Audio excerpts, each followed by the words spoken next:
por inducción matemática o cómo calcularía, porque el límite se va infinito, ¿no? La n va infinito en esa sumatoria.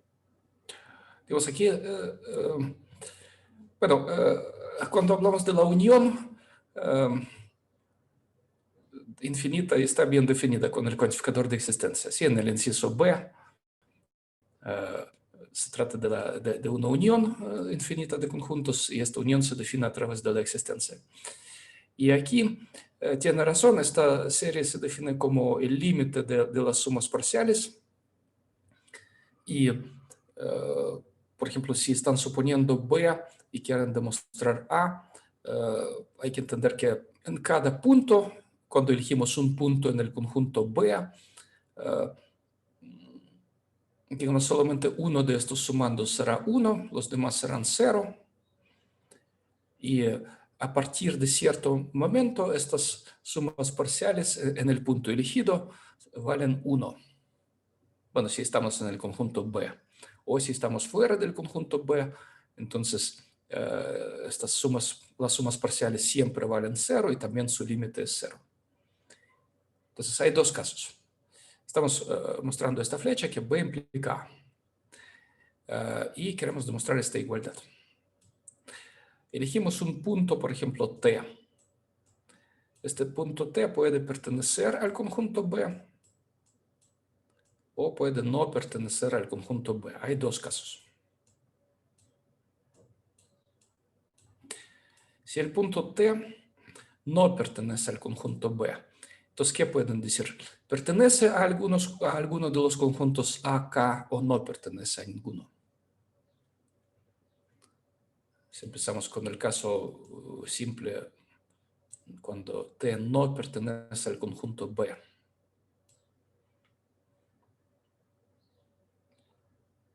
Estamos suponiendo que los conjuntos A, K forman una partición de B. No está ninguna acá. No está ninguna. Exacto, si no está en B, entonces no está en ninguna acá. Y puede denotar de alguna manera, por ejemplo, Gn de T, definir como las sumas parciales que están escritas, sea suma K de 1 a N, K de 1 a N, de las funciones indicadoras. Aquí las escribo con G, otra notación muy común es solo con 1. G acá o 1 con subíndice acá de T. Entonces, ¿qué les parece? En el caso cuando T no pertenece al conjunto B, ¿cuánto valen las funciones Gn de T? Gn, ¿cuánto valen en este punto T? 0. Siempre valen 0. Entonces, su límite cuando n tiende a infinito, el límite de una sucesión constante, también es el mismo valor que se repite. En nuestro caso es 0. Es un caso. Ahora, si T pertenece al conjunto B, ¿qué pueden decir? T pertenece a alguno de estos conjuntos AK.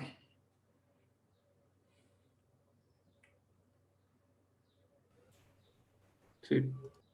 ¿A cuántos de estos conjuntos AK pertenece el punto T? A 1, ¿no? Porque todos son disjuntos. Exacto, es una partición. Entonces existe un único índice. Existe un único índice.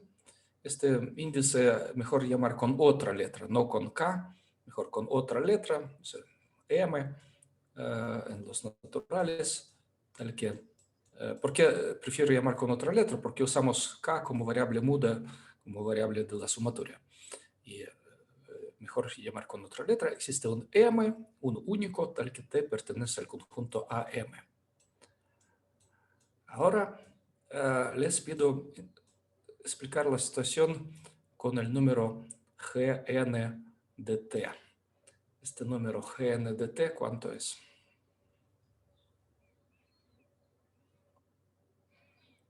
¿Cuánto valen las sumas parciales en el punto T?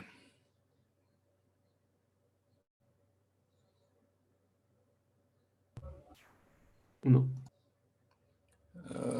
1 es una respuesta incorrecta.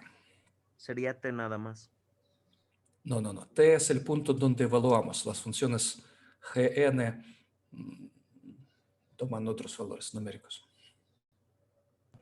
Es 1 si m es mayor, si m es menor que n, y 0 al revés. Exacto, depende de la comparación de n con m. M está fijo. M elegimos a partir de t. Bueno, t en este razonamiento elegimos una vez, fijamos. Para este t existe un único m, también está fijo. Y n, Nicolás, la variable n, varía. Cuando n es pequeño, cuando n todavía no alcanzó a m, cuando Nicolás no alcanzó a María, ¿cuánto vale n de t? Un 0. 0, porque todavía en esta suma no aparece k igual a m, todavía no aparece. Y cuando n ya es suficientemente grande, a partir de n igual a m, en esta suma ya aparece el sumando con índice m, y este sumando vale 1. Entonces las sumas parciales a partir de cierto momento valen 1. A partir de cierto momento y para siempre. Se dice que esta sucesión numérica es estable, la sucesión de las sumas parciales siempre toma el mismo valor a partir de cierto momento, y el límite de una sucesión estable, que es constante a partir de cierto momento, es exactamente el valor de esta constante. En nuestro caso es 1. ¿Sí? Bueno, con esto hemos demostrado que cuando t no pertenece al conjunto B, las sumas parciales siempre valen 0 y su límite es 0. Y cuando t pertenece al conjunto B, las sumas parciales primero pueden valer 0, pero a partir de cierto momento valen 1, y por lo tanto el límite de las sumas parciales es 1. Pues es la demostración que B implica A. ¿Qué tal? ¿Tienen alguna duda? No, profe. No, profesor. Hay que saber escribirlo bonito. Y sí, como dijeron desde el principio, Edgar, ¿verdad?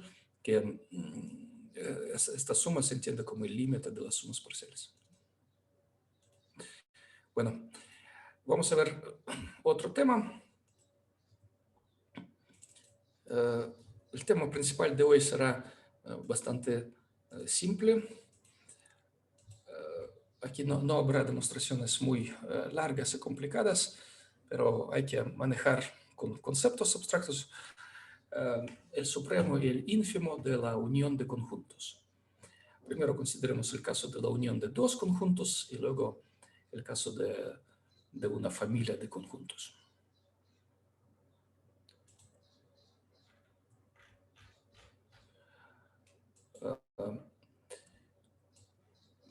Entonces, nuestro propósito es, primero vamos a ver la propiedad creciente del supremo y la propiedad decreciente del ínfimo, y luego demostraremos fórmulas para la unión de dos conjuntos. Mencionamos la fórmula para el ínfimo de la unión de dos conjuntos, el supremo de una familia, de la unión de una familia de conjuntos y el ínfimo. Por supuesto, para entender este tema hay que entender el concepto del eje real extendido, los números reales a los cuales agregamos menos infinito y más infinito. Hay que entender bien las definiciones del ínfimo y del supremo, recordar el criterio para la desigualdad, que el supremo del conjunto es menor o igual que un número dado, y por supuesto entender la definición de la unión de conjuntos. Repasemos algunas definiciones, alguna notación. Dado un conjunto de los números reales extendidos, denotamos por CS el conjunto de las cotas superiores y por CI el conjunto de las cotas inferiores. Por ejemplo, si el conjunto A es el intervalo semiabierto desde 4, incluso 4, hasta 9 sin incluir 9. Entonces, ¿cuál es el conjunto de las cotas superiores?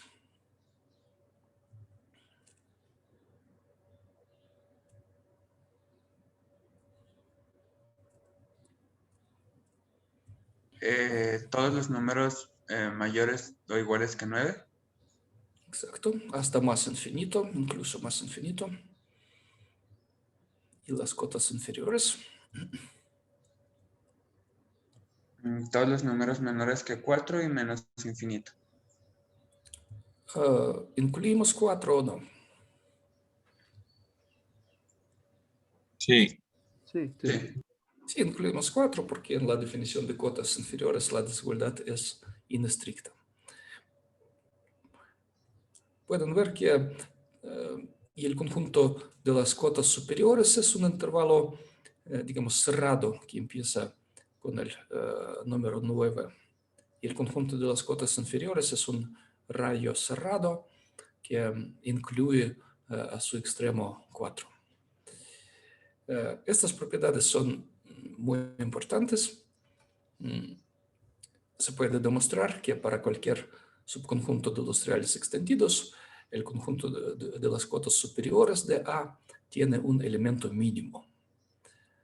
Y el conjunto de las cotas inferiores siempre tiene un elemento máximo. Bueno, un elemento en realidad es el único, podríamos decir, el elemento mínimo, porque es mínimo, porque es único. Estas dos proposiciones no son nada triviales. Para demostrarlas hay que basarse en la construcción de los números reales. Por ejemplo, si definen los números reales a partir de la construcción de Cauchy, de clases de equivalencia de sucesiones de Cauchy de números racionales. Entonces, es un trabajo bastante largo. Hay que demostrar tal vez que cualquier... Bueno, hay varias maneras. Uno puede demostrar que cualquier sucesión de números reales creciente, cualquier sucesión creciente de números reales, si es creciente acotada, tiene un límite, por ejemplo. Hay varias maneras. Pero hay que basarse en la definición de los números reales. Bueno, si aceptamos estas proposiciones como hechos, entonces ya son fáciles las definiciones, ya son simples las definiciones del supremo del ínfimo. El supremo es el mínimo de las cotas superiores y el ínfimo es el máximo de las cotas inferiores. Y también recordemos el criterio de la desigualdad, que el supremo de un conjunto A es menor o igual que un número B. Bueno, yo digo número, pero aquí a veces lo entiendo como elemento del eje real extendido. El supremo del conjunto es menor o igual que B, si solo si cada elemento de este conjunto es menor o igual que B. Ya vimos la demostración de esta proposición. Ahora pasamos a las cosas seminuevas. Vamos a demostrar que el supremo tiene propiedad creciente. Sean A y B dos subconjuntos de los reales extendidos, tales que A está contenido en B. Y suponemos que U es una cota superior del conjunto B. Entonces, resulta que U también es una cota superior del conjunto A. Esta afirmación es muy simple. ¿Cuál es el razonamiento? ¿Cómo pueden demostrar este lema?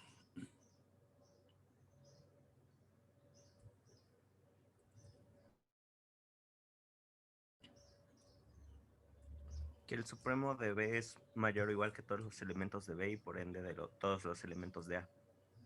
Exacto, porque elementos de A es como una parte de los elementos de B. Exacto. Bueno, otra manera de decir lo mismo, primero elegimos una, digamos, cómo demostrar que U está en las cotas superiores de A. Hay que elegir un elemento arbitrario en dónde. En A. En A, elegimos un elemento arbitrario en A. Y luego, ¿cómo razonamos? Como A está contenido en B, entonces ese elemento también tiene que ser de B. Y como U es cota superior está en el conjunto de cotas superiores de B, entonces debe ser mayor o igual que ese elemento. U, ¿verdad? U es mayor o igual que este elemento. Sí, Exacto. Bueno, estas dos formas de razonamiento que dijimos son iguales. La segunda forma es un poco más como elemental, más simple. Para cualquier elemento del conjunto A, también está en el conjunto B, y por lo tanto es menor o igual que U. Sí. Muy bien. Ahora una proposición es la propiedad creciente del supremo. Si un conjunto A mayúscula está contenido en un conjunto B mayúscula, entonces el supremo de A es menor o igual que el supremo de B. Y la demostración es bastante simple usando el lema.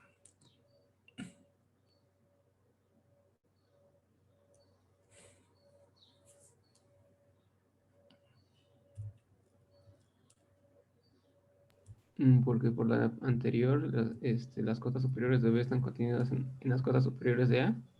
Entonces el elemento mínimo debe ser menor, ¿no? Sí, es correcto, pero está utilizando, digamos, las propiedades del mínimo. Y si alguien... Entonces, es un buen camino. Y podrían primero demostrar esta afirmación. Si hay dos conjuntos, uno está contenido en otro y ambos tienen mínimo, cada uno de ellos tiene mínimo, entonces estos mínimos se pueden comparar de alguna manera. Es un buen lema. Y si evitamos usar este lema de manera explícita, Bueno, tenemos que el supremo debe ser una cota superior de A. Entonces, el supremo de A tiene que ser menor o igual que esa cota superior en particular. entonces, ¿cuál es el personaje del cuento? Otra vez le pido nombrarlo de alguna manera. O sea, X, por ejemplo, ¿quién será? El supremo de B. Ok, entonces el personaje del cuento es el supremo de B. Ajá, este es supremo de B.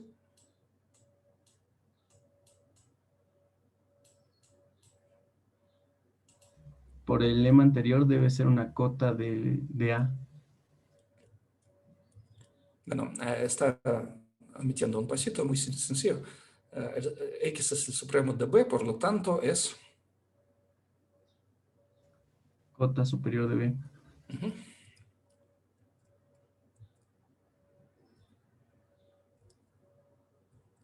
Exacto. Pues ya no, entonces, usando el lema, bueno, se seguiría, ¿no? Del lema, porque si ya es cota superior de B, entonces es cota superior de A. Y bueno, y al ser cota superior de A, pues tenemos que el supremo de A es menor o igual que toda cota superior de A. Y ya, de ahí se tendría la desigualdad. Sí, sí, es correcto. Solo yo quería que ustedes mencionen bien todos los pasos. Sí, es correcto. Bueno, aquí escribí lo mismo. Como el supremo de B es una de las cotas superiores de B, entonces por el lema también es una cota superior de A, y el supremo, siendo la mínima cota superior, es menor o igual que este número. ¿Qué tal? ¿Tienen algunas dudas? No, profe. Muy bien.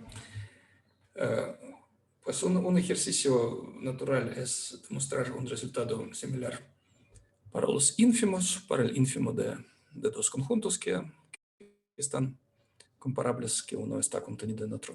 En este caso ya se cambia la desigualdad. A está contenido en B, pero el ínfimo de A es mayor o igual que el ínfimo de B. Ahora vamos a ver qué pasa con la unión de conjuntos. Suponemos que A y B son dos subconjuntos de los reales extendidos. Entonces queremos demostrar que el supremo de la unión es el máximo de sus supremos. Pueden imaginar ejemplos con intervalos. Si un intervalo está contenido en otro, es bastante claro que el extremo derecho del intervalo es, bueno, del intervalo más pequeño es menor o igual que el extremo derecho del intervalo más grande. Pero la afirmación no es solamente sobre intervalos, es sobre conjuntos arbitrarios. Bueno, vamos a demostrar dos desigualdades. Primero, mostramos que el supremo de la unión es menor o igual que el máximo de los dos supremos. Aquí es cómodo pensar en dos casos. Un caso es cuando de estos dos elementos, aquí, estos dos números, el supremo de el supremo de A y el supremo de B. El más grande puede ser el primero o el segundo. Son dos casos posibles. Consideremos el caso cuando el supremo de A es menor o igual que el supremo de B.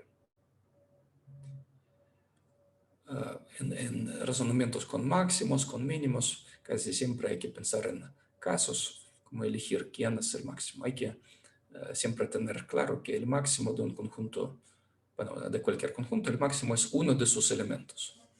Y si tenemos un conjunto finito, entonces hay una cantidad finita de casos. Bueno, consideramos el caso cuando el supremo de A es menor o igual que el supremo de B. El otro caso es muy similar y ya no lo vamos a considerar. Algunos autores dicen, sin pérdida de generalidad, consideremos solamente el caso cuando el supremo de A es menor o igual que el supremo de B. Entonces, el máximo que está del lado derecho es ¿quién? Es el supremo de B. Ahora, ¿cómo razonamos? ¿Qué les parece?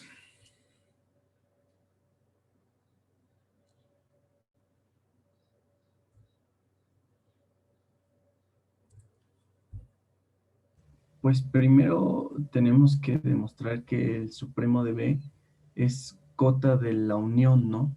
Exacto, exacto. Es el camino muy natural.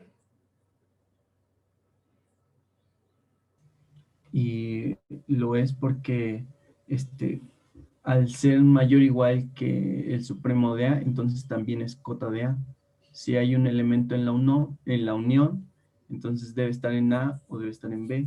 Si está en A, entonces al ser el supremo de B mayor o igual que el supremo de A, es mayor o igual que ese elemento. Si está en B, como el supremo ya es cota, también debe ser mayor o igual que ese elemento. Exacto, exacto. Es la demostración. Bueno, aquí lo escribí de manera muy lenta y aburrida. Elegimos un elemento en la unión.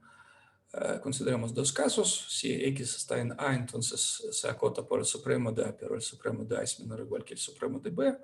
Y si X está en B, es más directo. Y en ambos casos hemos demostrado que X es menor o igual que el supremo de B. Como X era un elemento arbitrario de la unión, con esto tenemos demostrado que el supremo de B es una cota superior de la unión y pues una cota superior es mayor o igual que el supremo. Bueno, aquí tengo escrito exactamente lo mismo que usted explicó. ¿Qué tal? ¿Tienen algunas dudas?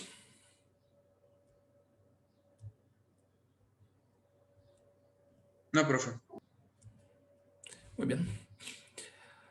Ahora nos falta la otra desigualdad. La otra realmente es, creo que aquí yo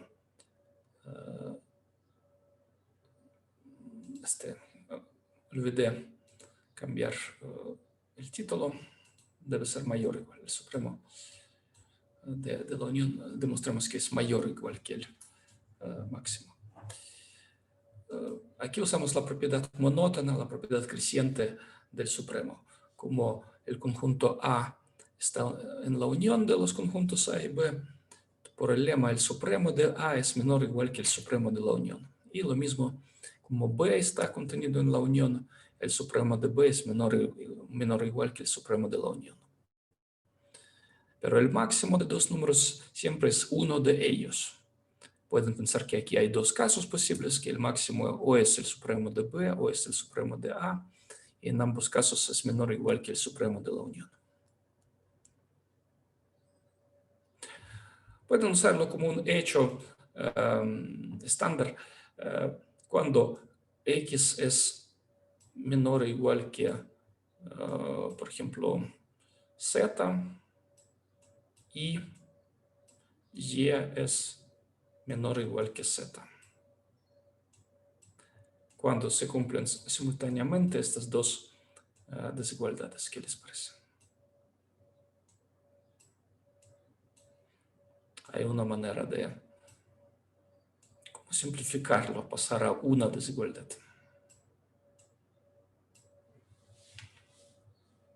Que el máximo de X y Y sea menor o igual que Z. Exacto. máximo de X y Y es menor o igual que Z.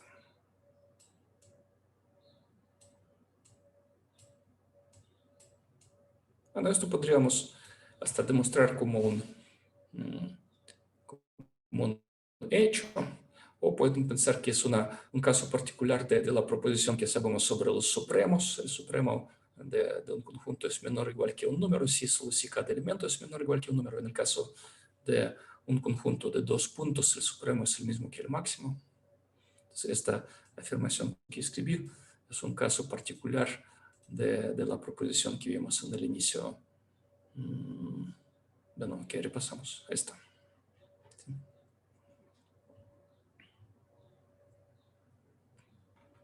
Bueno, hemos demostrado que el supremo de la unión es igual al máximo de los dos supremos. Ahora, un ejercicio natural es demostrar lo mismo para, bueno, demostrar una cosa similar para el ínfimo de la unión. Aquí en vez del ínfimo sería un poco más natural escribir mínimo. Lo siento, es mi error. Bueno, así como está escrito es correcto, pero mejor escribir mínimo porque para un conjunto de dos elementos, mejor hablar de su mínimo, es más fácil.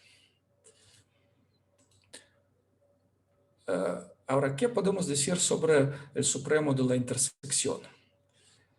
Es bastante fácil demostrar que el supremo de la intersección es menor o igual que el mínimo de los dos supremos. ¿Qué les parece? ¿Cómo demostrarlo? ¿Quién nos ayuda?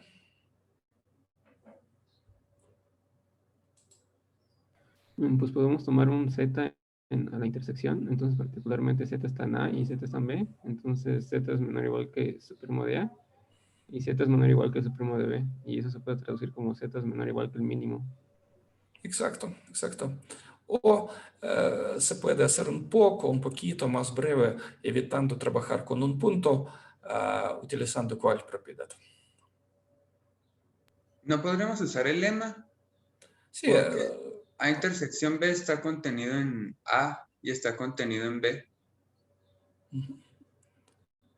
y bueno, pueden pensar en términos de cotas superiores o aún más fácil pensar en términos de supremos, ¿verdad? Ya sabemos que el supremo tiene propiedad monótona, entonces el supremo de la intersección es menor o igual que cada uno. Bueno, entonces aquí depende de sus gustos, o pensar en términos de puntos o utilizar propiedades un poco más como de nivel más alto que demostraron antes. Hay varios caminos. Por supuesto, si en el examen ustedes utilizan algunos lemas, algunos resultados auxiliares, al menos tienen que enunciarlos bien. Y en algunos casos, si su demostración del teorema es demasiado simple usando los lemas, tienen que demostrar algunos de los lemas para que no sea demasiado trivial. Un ejercicio natural es mostrar que en la desigualdad anterior no siempre se cumple una igualdad y en general el supremo de la intersección no siempre se puede expresar en términos del supremo de A y del supremo de B.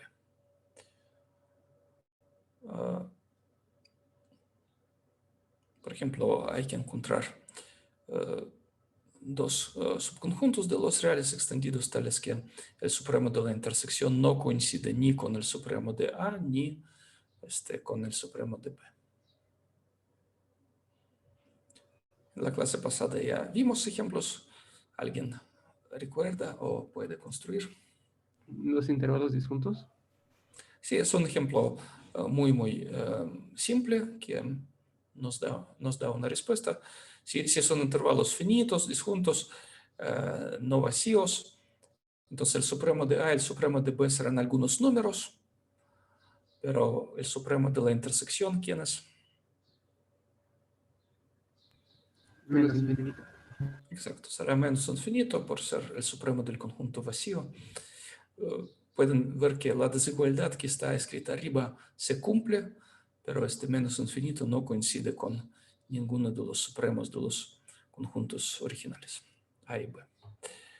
Un poco más interesante es construir ejemplos donde A y B sean acotados y que la intersección de A y B sea un conjunto no vacío. También se puede, no es difícil. Les dejo para que piensen después de la clase. Les dejo este ejercicio para pensar después. Hay resultados muy similares sobre el ínfimo de la unión de dos conjuntos. ¿Qué podemos decir? El ínfimo de la unión es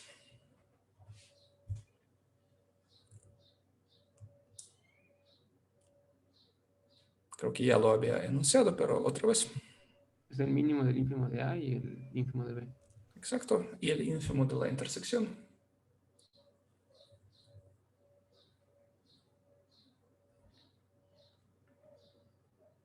Es menor o igual que el mínimo del ínfimo de A y el mínimo del ínfimo de B.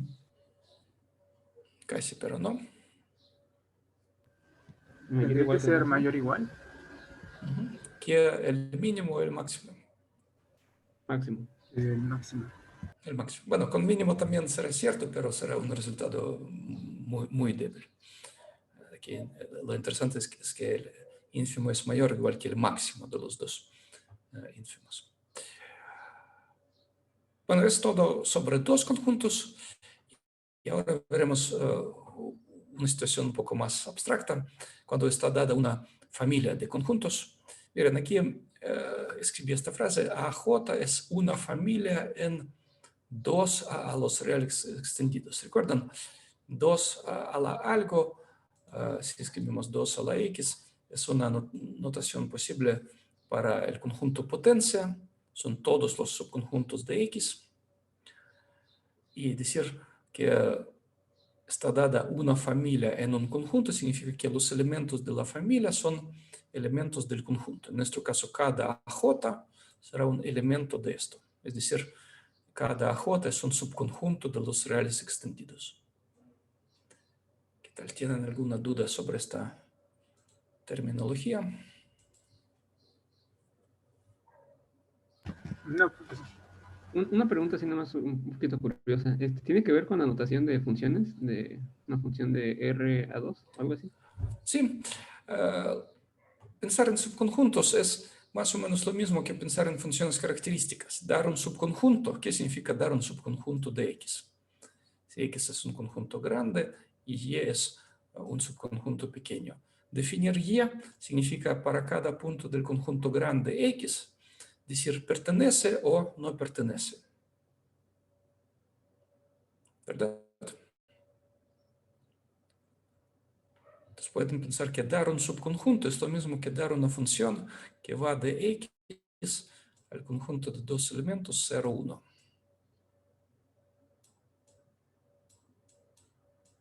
Dar un subconjunto es lo mismo que dar una función característica. Ok. Y este conjunto 0, 1, bueno, tiene dos elementos y en algunas construcciones de la teoría de conjuntos, este conjunto 0, 1, digamos por definición, 2 es este conjunto. Bueno, en algunas de las construcciones posibles. Bueno, o al menos tiene dos elementos, si no quieren usar esta identificación. Entonces, por eso los subconjuntos se pueden considerar como funciones que van de X al conjunto 0, 1, y la notación breve es así. Si no les gusta esta notación, pueden usar alguna otra, digamos, el conjunto potencia de los reales extendidos, o tal vez hay algunas otras notaciones bonitas. Muy bien. Consideramos una familia cuyos elementos son subconjuntos de los reales extendidos. Y denotemos por B a la unión de esta familia. Entonces estamos afirmando que el supremo de B es lo mismo que el supremo de los supremos de estos conjuntos originales. Bueno, para que sea más fácil hablar, digamos, este conjunto que aparece aquí, el conjunto de los supremos, lo denoto por C. tal? ¿Tienen algunas dudas sobre el enunciado?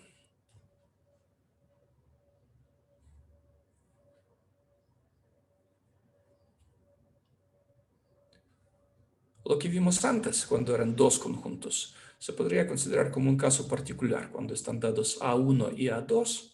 En este caso solamente hay dos supremos, supremo de A1 y supremo de A2. El conjunto C, en este caso consiste de solamente dos elementos, bueno, o pueden coincidir estos dos elementos. Y en vez del supremo de C se puede hablar del máximo de C. Es la versión que vimos antes. Y ahora estamos considerando una versión más general. Bueno, demostración. Vamos a demostrar dos desigualdades. Aquí recordé las definiciones de los objetos que estamos considerando. Es la parte como difícil de escribir presentaciones. Hay que preocuparse que toda la información crucial esté disponible en la página que estamos viendo. Este es el conjunto B, es la unión de los conjuntos AJ. El conjunto C definimos como el conjunto de los supremos de AJ. Queremos demostrar que el supremo de B es menor o igual que el supremo de C. ¿Qué tal? ¿Qué se les ocurre? Bueno, es cómodo usar el principio que vimos hoy, que repasamos sin demostración, que el supremo de un conjunto B es menor o igual que un número, por ejemplo, T. ¿Cuándo pasa esto?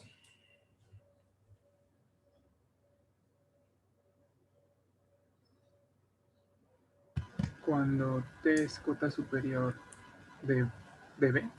Exacto, exacto. Cuando cada elemento del conjunto B es menor o igual que T. Es el principio que vamos a usar para la demostración.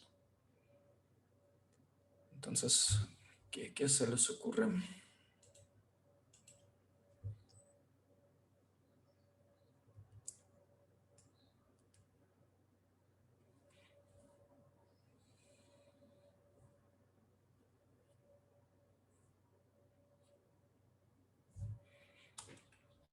Bueno, vamos a empezar con algún punto del conjunto B. Luego tiene que pertenecer a alguna J. Exacto.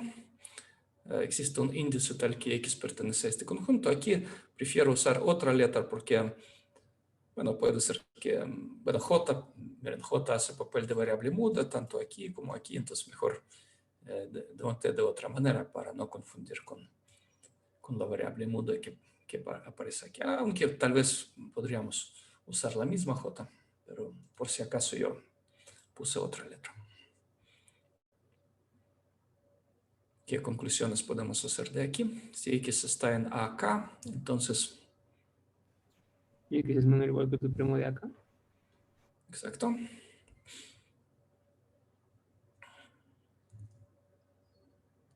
Y el supremo de acá está en C. Entonces es menor o igual que el supremo de C. Exacto. Bueno, primero que el supremo de acá está en C, luego, como dijo, el supremo de acá es menor o igual que el supremo de C. Y pues nos falta solamente aplicar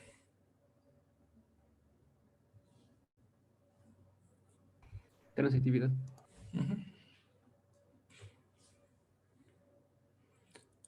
¿Qué tal? ¿Tienen algunas dudas sobre este razonamiento? No, creo que no. No, profe.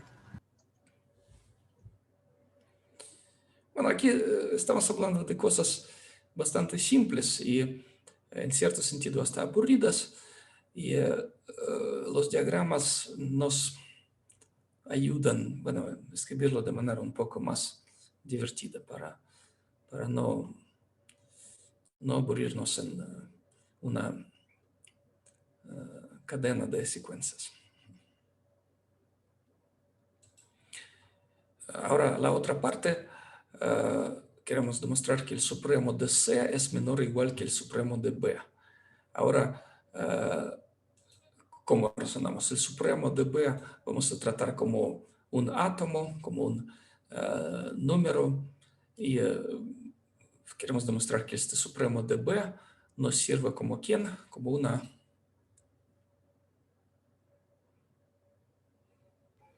Cota superior de C. exacto.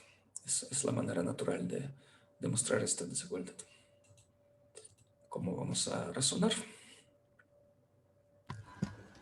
Se puede usar el hecho de que cada AK está contenido en la unión, ¿no? Exacto. Luego de ahí, el supremo de AK sería menor o igual que el supremo de B para cada K en J. Exacto. Y ya. Exacto. Entonces, cada elemento de C será menor o igual que el supremo de B. Es la demostración. Bueno, aquí la escribí ya sin diagramas porque aquí es más corta la cadena. Bueno, si Y es un elemento de C, lo quise hacer de esta manera como muy abstracta para que sientan qué significa que un elemento está en C. Significa que existe un J tal que este elemento Y es el supremo de AK. Cuando están usando una notación de este tipo, realmente la definición formal es así. Es el conjunto de aquellos Y para los cuales existe un K, bueno, J, tal que Y es igual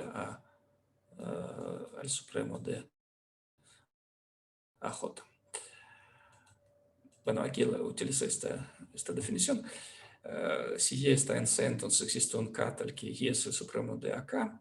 Y como ya dijeron ustedes, como AK está contenido en la unión, este Y también será menor o igual que el supremo de este B. Y hemos mostrado que cada elemento del conjunto C se acota por el supremo de B, entonces el supremo de B es una cota superior de C y luego nos sale que el supremo de C es menor o igual que el supremo de B. Bueno, aquí el razonamiento es puramente lineal, por eso tuve flojera de escribir diagramas. ¿Tienen algunas dudas?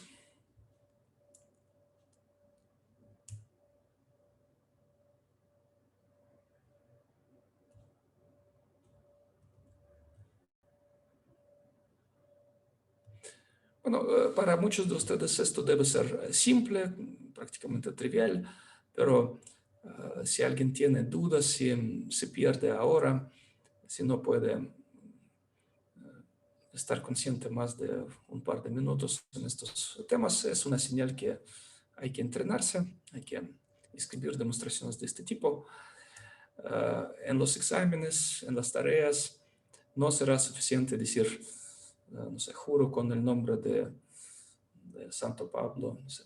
Hay que demostrar estos detallitos, aunque sean simples y casi triviales. ¿Tienen alguna duda sobre estas dos partes de la demostración? Aquí vimos que el supremo de B es menor o igual que el supremo de C y luego demostramos la desigualdad recíproca inversa.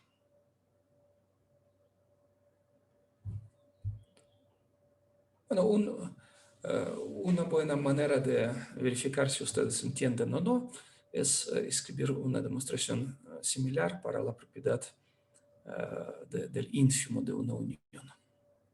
Hacer algo similar, pero trabajando con el ínfimo de la unión de una familia de conjuntos. Bueno, es todo por hoy de este tema. Y creo que voy a mencionar un par de cosas simples que todavía no vimos bien en las clases pasadas. Sobre la topología del eje real extendida, ya casi terminamos este tema. ¿Cuál fue el propósito? Demostrar que cada subconjunto abierto de los reales es una unión finita o numerable de intervalos abiertos disjuntos. Hemos demostrado dos lemas. Primero, dado un conjunto en la topología de los reales, un conjunto abierto en los reales, definimos en este conjunto una relación de equivalencia, una relación binaria de la siguiente manera. Dos puntos X y Y están relacionados si el intervalo que une estos dos puntos, bueno, formalmente será la unión del intervalo de X a Y con el intervalo de Y a X. Cada vez de estos dos intervalos sobrevive solamente uno. El otro o es unipuntual o es vacío. Entonces, este intervalo que une X con Y debe estar contenido en A. En este caso decimos que los dos puntos están relacionados. Entonces, esta relación binaria es una relación de equivalencia, ya lo vimos, y el conjunto A se puede partir en estas clases de equivalencia, en estas partes. Luego, el otro lema fue demostrar que cada clase de equivalencia es un intervalo abierto, es un intervalo abierto, y los extremos de este intervalo abierto, por ejemplo, se pueden recuperar, se pueden determinar como el ínfimo y el supremo de esta clase de equivalencia. Ya demostramos estos dos lemas y, bueno, como un pequeño ejercicio pueden verificar que los extremos de este intervalo no pertenecen al conjunto A. Pueden hacerlo de manera directa o ya usando el lema puede salir fácil. Bueno, hay varias maneras de demostrarlo. Y ahora estamos listos para demostrar el teorema. Cualquier conjunto abierto en los reales es una unión finita o numerable de intervalos abiertos disjuntos. Pues primero denotamos por P al conjunto de estas clases de equivalencia. Ya sabemos que son de esta forma, que son intervalos abiertos. Y bueno, prácticamente por ser la relación que introducimos era una relación de equivalencia, entonces estas clases forman una partición del conjunto. La unión de este P nos da todo el conjunto A, y si dos conjuntos no son disjuntos, entonces coinciden. Bueno, aquí lo escribí casi lo mismo con otras palabras, que la unión de estos conjuntos V pertenecientes a la colección P es el conjunto A. Nos falta solamente demostrar que esta colección P, esta colección de intervalos, este conjunto de intervalos, es finito o numerable. Hay dos maneras de demostrarlo: o construir una función cuyo dominio es P, o construir una función cuyo codominio es P. Si yo elegí el segundo método en este razonamiento, definimos una función f minúscula que va de la intersección de los racionales con el conjunto A, y el codominio de esta función es P. A cada número racional Q le asociamos el intervalo alfa Q, beta Q, al cual pertenece este elemento Q.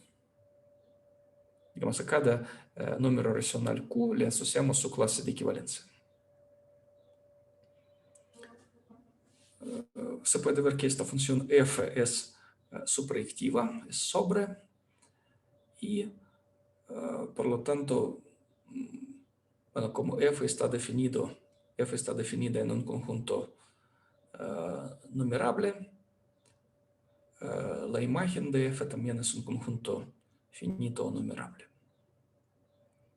Aquí, no sé si quieren, pueden separar el caso cuando A es vacío. En este caso no hay nada por hacer. O pueden pensar que el caso del vacío también es un caso particular de esta construcción.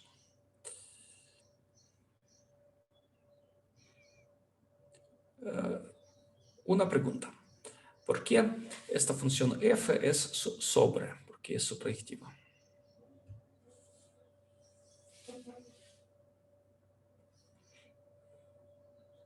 Porque si tomamos una clase de equivalencia arbitraria, va a ser un intervalo de la forma alfa x, beta x, Y en ese intervalo, por eso debe existir un racional Q.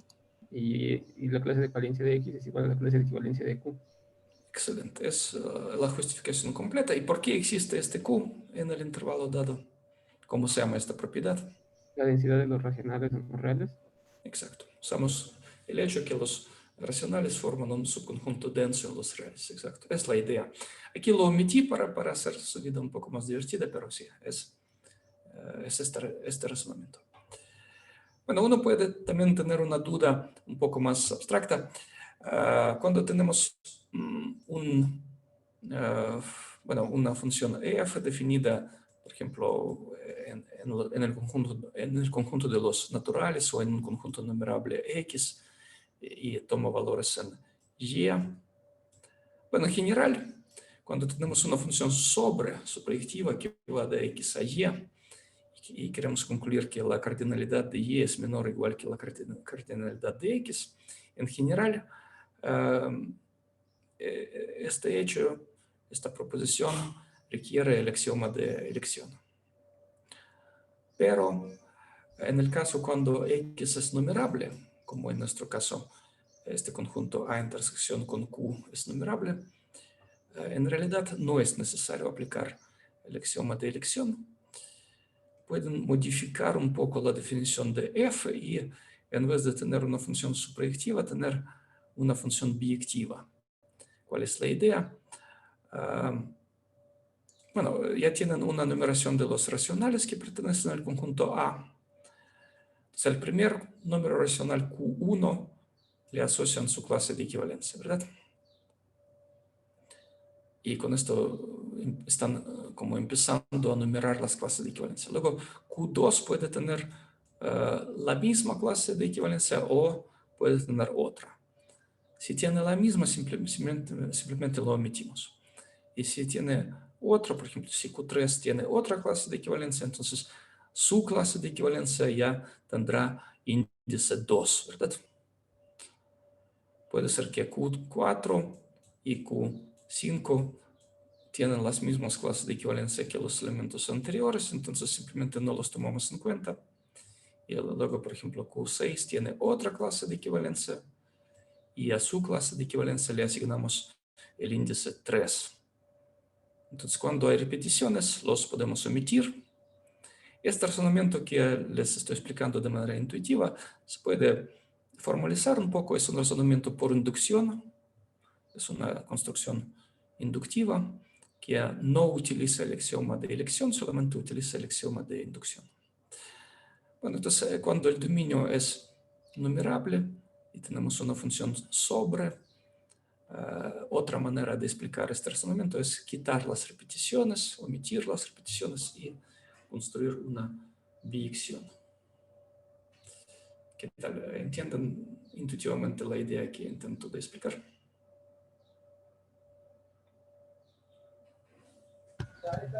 Sí, profesor. Bueno, si alguien quiere puede escribirlo de manera más formal, este razonamiento, pero ya no tenemos tiempo para esto. Bueno, con esto terminé lo principal, lo que quería explicarles hoy. ¿Qué tal? ¿Los expositores de hoy tienen ganas de empezar?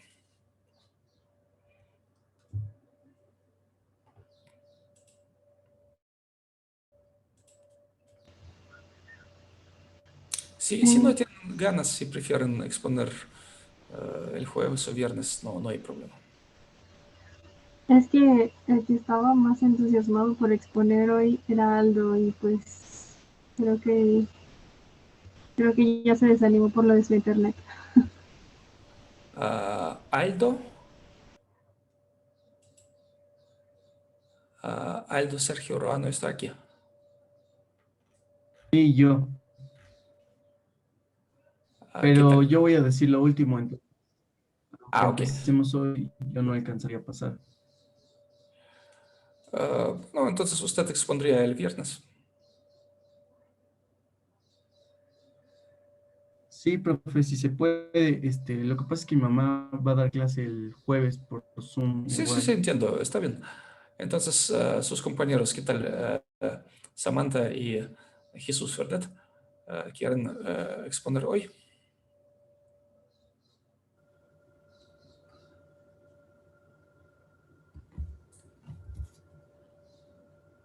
¿O prefieren el jueves? Como digan.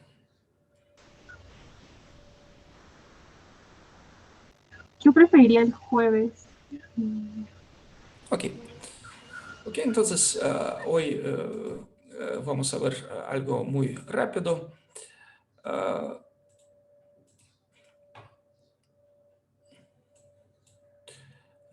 Veremos la definición del límite superior y el límite inferior de una asociación.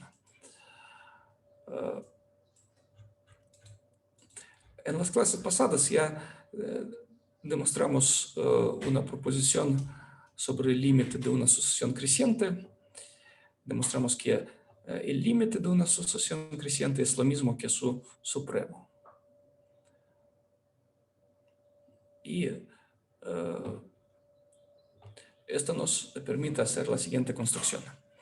Supongamos que X es una asociación arbitraria en los reales extendidos y definimos los números AK de la siguiente manera. AK es el supremo de los números xn cuando n es mayor o igual que k. Bueno, voy a escribirlo de manera un poco más elemental. Tenemos una asociación X, X1, X2, X3, X4, X5. Y en esta asociación podemos formar colas de la asociación. Bueno, quiero enfatizar que la asociación no es lo mismo que una función, que un conjunto. La asociación es una familia, es una función, no es un conjunto. Bueno, se puede ver como un conjunto de pares ordenados, pero no es solamente el conjunto de estos elementos. Y las colas, por ejemplo, la tercera cola de la asociación, ya es un conjunto. Estos X3, X4, X5 es cómodo considerar como un conjunto y lo llamamos la tercera cola de la asociación. O podemos empezar con X4 y formar la cuarta cola a partir de X4. Bueno, hay como dos conjuntos que les mencioné aquí. Uno es a partir de X3 y otro es a partir de X4. ¿Qué les parece?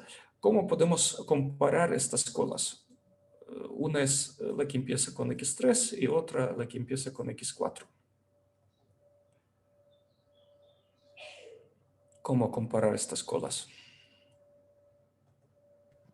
La segunda estaría contenida en la primera. Por supuesto. Cuando aumentamos el índice del inicio, el índice con el cual empezamos, la cola se hace más pequeña, en el sentido no estricto, que está contenida en la anterior. Bueno, aquí lo escribí de manera más formal. Si elegimos un índice K, entonces la cola que empieza con K más 1 está contenida en la késima cola. Y cuando un conjunto está contenido en el otro, sus supremos se comparan de la misma manera. Entonces llegamos a la conclusión que AK más 1 es menor o igual que AK. ¿Tienen alguna duda sobre esto? Dada una sucesión arbitraria en los reales extendidos, escribí mal, lo siento. Dada una sucesión arbitraria en los reales extendidos, la sucesión de sus supremos de colas es decreciente.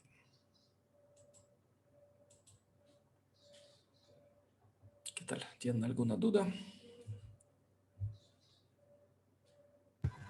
Creo que no, profe. Bueno, entonces el límite superior de una sucesión se define como el ínfimo de los supremos de colas.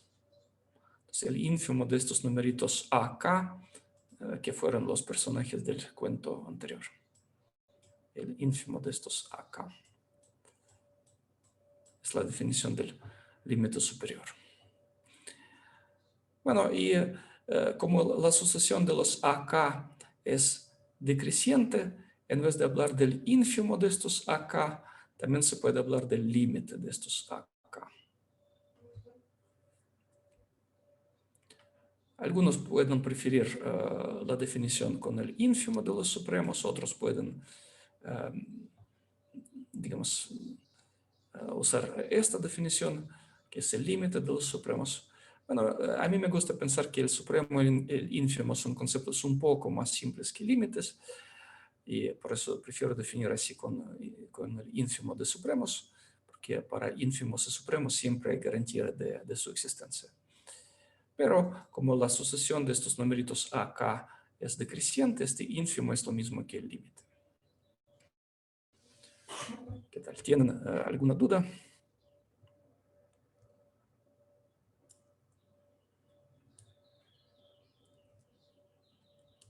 Creo que no, profe.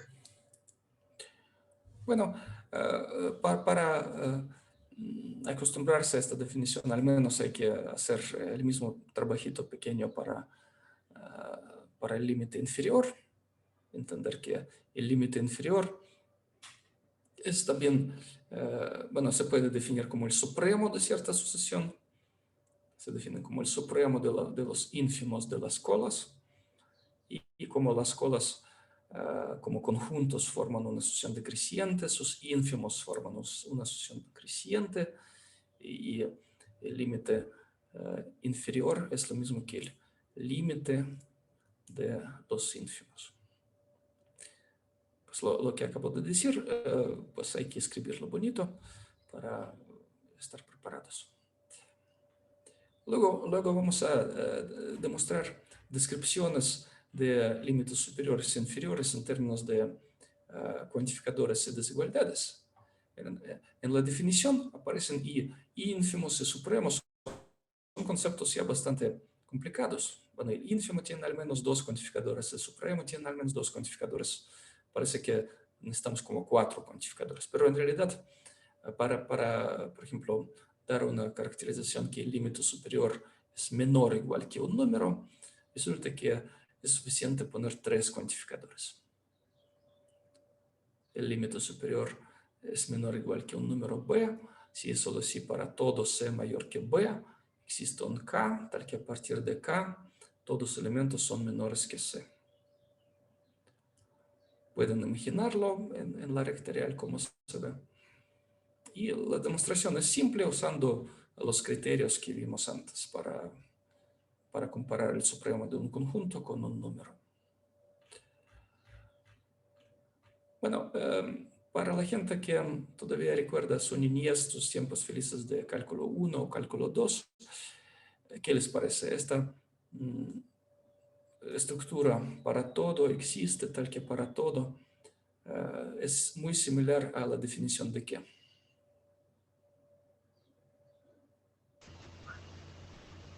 ¿Del límite de una sucesión? Sí, por su estructura lógica es muy similar a la definición del límite de una sucesión, ¿verdad? Solamente aquí comparamos por un lado, en la definición del límite estamos comparando xn por ambos lados con algunos números. Y gracias a esta similitud, bueno, demostrar este lema, esto no es trivial. Aquí está todo el trabajo, pero cuando ya tenemos este lema, será bastante fácil demostrar. Bueno, aquí está un resultado similar para mayor o igual. Y tendremos un teorema, criterio de existencia de límite de una sucesión en términos de su límite superior y límite inferior. Una sucesión xn tiene un límite en los reales extendidos si y solo si su límite superior coincide con el límite inferior. Este resultado será casi gratis con toda la preparación. Bueno, uno de los objetivos cercanos para el futuro es demostrar este resultado. Bueno, es todo lo que quería decirles hoy. No sé si tienen alguna duda.